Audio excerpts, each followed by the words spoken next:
Welcome in, everyone. Your Vegas Nation crew here. Cassie Soto and Sam Gordon after a horrendous showing from the now 6-5 Raiders, falling 43-6 to the Atlanta Falcons. Sam, this went from bad to worse in a hurry. What the heck happened here?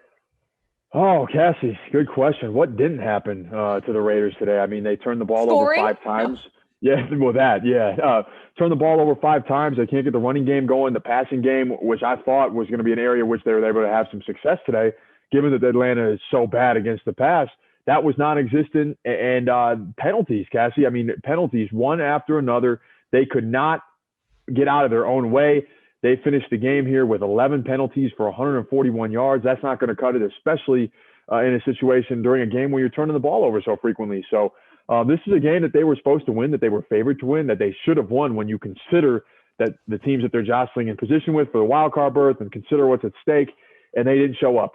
Flat out, plain and simple. They no-showed today at the Mercedes-Benz Stadium. They did not show up, and they are 6-5 now instead of 6-4, instead of 7-4, 6-4, which they were a few hours ago. Just an egregious performance. You mentioned the turnovers, Sam, and that there played a huge part in this loss. 5 turnovers coming from this team, 3, I believe, from the hands of Derek Carr. Where was the ball control in this game?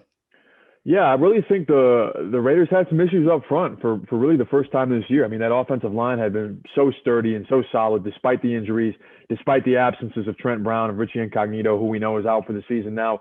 They were able to plug and play, and it was very, very successful. It was a unit that had kept Derek Carr clean for most of the season, and that just wasn't the case today. There was a pass rush.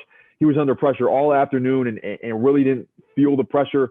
Normally, he steps up or he's able to elude some of that pressure, and he was just kind of a sitting duck back there in the pocket and got strip sacked 3 times, 3 fumbles, and then the pick 6. Also a byproduct of pressure where he tries to dump a pass off to his check down, and they're not on the same page, and he actually throws it to Deion Jones, who takes it up the sideline, 40-plus yards for a touchdown. So just kind of an avalanche of things that went wrong, but I think it really started with the way that offensive line played, not their finest performance by any means.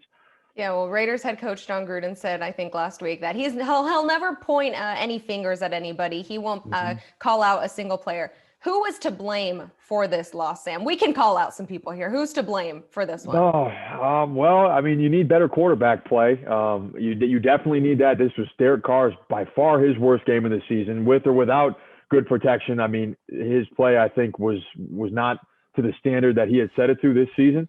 And then you go to the offensive line, and then I would say Brandon Parker. He really struggled. I mean, he had a hard time there at right tackle, filling in for Trent Brown, and was consistently getting beat and forcing Carr to move around in the pocket and doing some things he didn't necessarily want to do. And then the penalties, that's on coaching. I mean, the discipline and execution and those kind of things. I mean, disciplined, well-coached teams do not commit those kind of penalties. And the Raiders were very, very undisciplined today. And that's not acceptable against any. I mean, it's the NFL. As bad as the Falcons are, they are still an NFL team with talented players all over the field. And Raheem Morris is coaching to try and keep this job. So there's a lot of incentive for him, and there's a lot of incentive for those players to play well. And that's exactly what Atlanta did. Yeah, you mentioned the preparations there. Do you think the Raiders were maybe feeling themselves a little bit too much? They went toe-to-toe with the Chiefs. Maybe they looked at this Falcons team. They looked at the Jets team that they'll face next and maybe didn't put as much preparation into these games as they should have, as they did into that Chiefs game, because that was nearly, besides losing in the final minutes, that was nearly a perfect game coming from the Raiders. It certainly was. And you come off of a letdown like that where you're beating the Super Bowl champions all the way up until the final minute.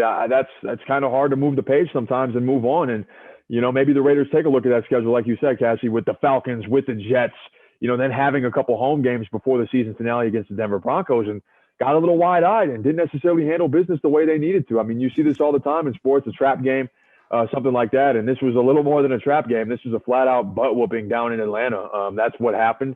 And now the Raiders are going to have to move on and turn the page quickly, because as they saw, you can lose to anybody, and you have to be ready to play well against the winless New York Jets. That a loss next week would be even more inexcusable than this one is.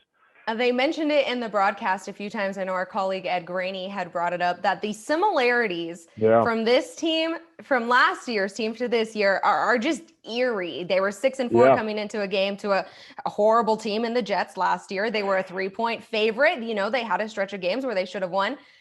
Are we looking here? Like, are we getting in that crystal ball and seeing this all over again, Sam? What is going on? I mean, I didn't see this one coming. So at this point, I have no idea. You never know, right? I mean, you would think that they're going to be able to beat the Jets, but then again, you thought they were going to beat the Jets last year, and you thought they were going to beat Atlanta today, and these things don't happen. I mean, it's the NFL. It's any given Sunday, and this is a very, very critical stretch of games. I mean, that kind of goes without saying. Now, this is a game you maybe pencil in for a win, and now you got to get one on that back end. Maybe you got to.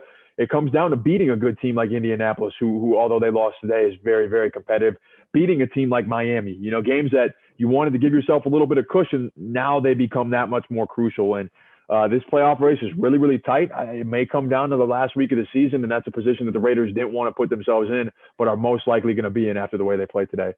All right. Well, if it comes down to the last week, we'll see if the Broncos have any quarterbacks there for them to play against. Sam, yes, we will. Thank you so much. As always, once again, the Raiders falling now to 6-5 on the season after a 43-6 butt whooping, as Sam said there, to Atlanta. Sam, thank you so much as always. All right. Thank you, Cassie. Appreciate it. He is Sam Gordon. I'm Cassie Soto. For more on this Raiders game, head on over to vegasnation.com.